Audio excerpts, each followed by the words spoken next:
Halo teman-teman semua, perkenalkan nama saya Afan Cadas Daniswara dari Fakultas Ilmu Sosial dan Ilmu Politik dengan prodi Ilmu Geografi. Di dalam video ini, saya akan membahas tentang apa itu e-commerce, mulai dari pengertiannya, jenis-jenis e-commerce, hingga cara memulai bisnis e-commerce untuk pemula. Simak video berikut ini ya.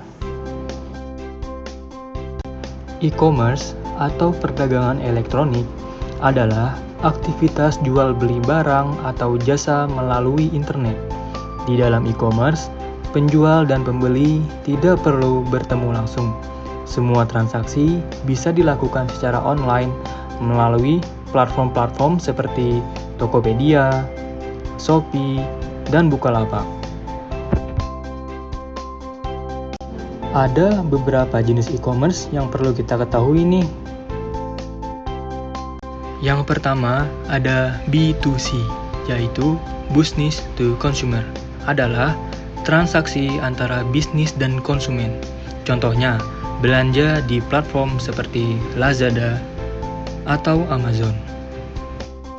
Lalu yang kedua ada B2B, yaitu Business to Business. Adalah transaksi antar perusahaan, misalnya perusahaan membeli bahan baku dari pemasok melalui portal khusus. Yang ketiga ada C2C, yaitu Consumer to Consumer. Adalah transaksi antar individu seperti di OLX atau marketplace lainnya, di mana konsumen menjual barang bekas langsung ke konsumen lainnya. Lalu yang terakhir ada C2B, yaitu Consumer to Business. Adalah individu menawarkan produk atau jasa kepada perusahaan. Contohnya, fotografer yang menawarkan jasanya ke perusahaan secara online. Keuntungan e-commerce bagi pebisnis dan konsumen. E-commerce menawarkan sejumlah keuntungan baik bisnis maupun konsumen. Berikut beberapa di antaranya. Yang pertama, menghemat biaya operasional. Dengan e-commerce, pebisnis dapat menghindari berbagai biaya yang umumnya diperlukan untuk menjalankan toko fisik, seperti biaya sewa lokasi, biaya listrik, dan biaya operasional lainnya. Hal ini memungkinkan pelaku usaha untuk mengalokasikan dana lebih besar pada pengembangan produk atau strategi pemasaran. Yang kedua, jangkauan pasar yang lebih luas. Berkat internet, bisnis tidak lagi terbatas pada area lokal. E-commerce memungkinkan bisnis menjangkau pelanggan di seluruh dunia, memberikan peluang besar untuk memperluas pangsa pasar tanpa perlu membuka cabang fisik. Misalnya, seorang penjual di Jakarta bisa menjual produknya ke pelanggannya yang di Surabaya, bahkan di luar negeri. Yang ketiga, waktu yang fleksibel bagi konsumen dan pebisnis. Dalam dunia e-commerce, pembeli dapat berbelanja kapan saja, tanpa harus menunggu jam operasional. Hal ini juga memudahkan pebisnis untuk mengelola operasi tanpa terikat jam toko. Lalu yang keempat, kemudahan akses dan transparansi bagi konsumen. Konsumen dapat dengan mudah membandingkan harga, membaca ulasan produk dari pembeli lain, dan menilai kualitas layanan. Transparansi ini meningkatkan kepercayaan konsumen terhadap produk atau layanan yang ditawarkan. Walaupun e-commerce membawa banyak keuntungan, ada tantangan yang harus dihadapi. Yang pertama, persaingan ketat di pasar online. Setiap orang bisa memulai bisnis online dengan relatif mudah, sehingga persaingan di pasar e-commerce sangat tinggi. Oleh karena itu, penting untuk menciptakan nilai unik yang membedakan produk atau layanan Anda dari pesaing lainnya. Yang kedua, pengaruh ulasan pelanggan terhadap reputasi. Di dunia e-commerce, reputasi sangat mudah terpengaruh oleh ulasan pelanggan. Satu ulasan buruk dapat berdampak negatif pada bisnis dan mempengaruhi keputusan pelanggan lain. Oleh karena itu, penting untuk memastikan kualitas layanan yang baik serta merespon keluhan dengan cepat. Yang ketiga, risiko penipuan dan keamanan transaksi. Dalam meningkatnya transaksi online, risiko keamanan menjadi lebih besar. Penipu bisa terjadi dalam berbagai bentuk, seperti pencurian identitas atau penipuan pembayaran.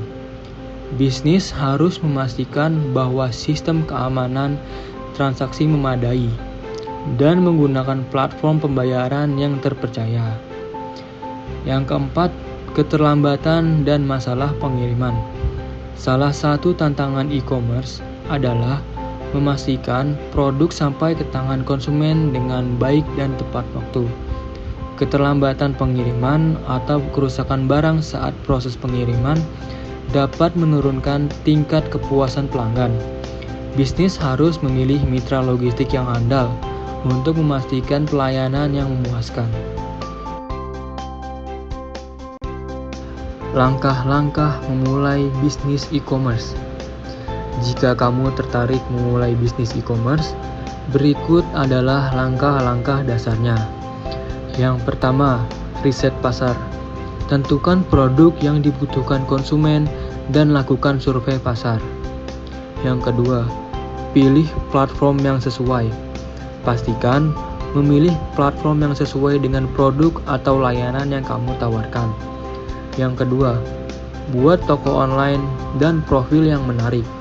Tambahkan deskripsi menarik, foto produk yang jelas, dan atur harga yang kompetitif. Lalu yang keempat, promosi melalui media sosial. Manfaatkan Instagram, Facebook, dan TikTok untuk menjangkau lebih banyak konsumen. Yang kelima, respon cepat dan pelayanan yang baik. Selalu tanggapi pertanyaan dan keluhan pelanggan dengan cepat. Lalu yang keenam, optimalkan ulasan dan testimoni.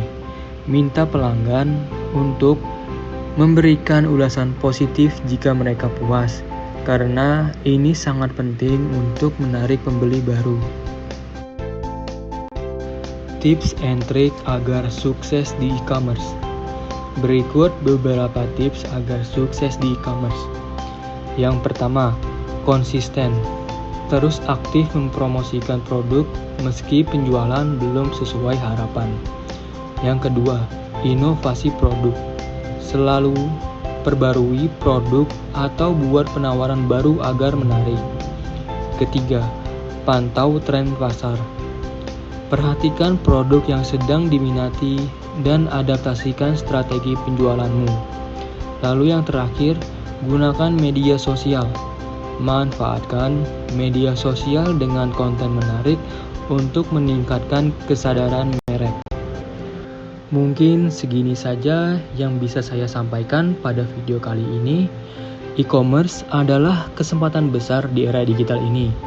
Dengan memulai bisnis online, kamu bisa menjangkau lebih banyak pelanggan dan memulai usaha dengan modal yang minim. Jangan takut untuk mencoba dan terus belajar. Semoga panduan ini bisa membantu kamu dalam memulai perjalanan bisnis kamu di dunia e-commerce. Sekian dari saya.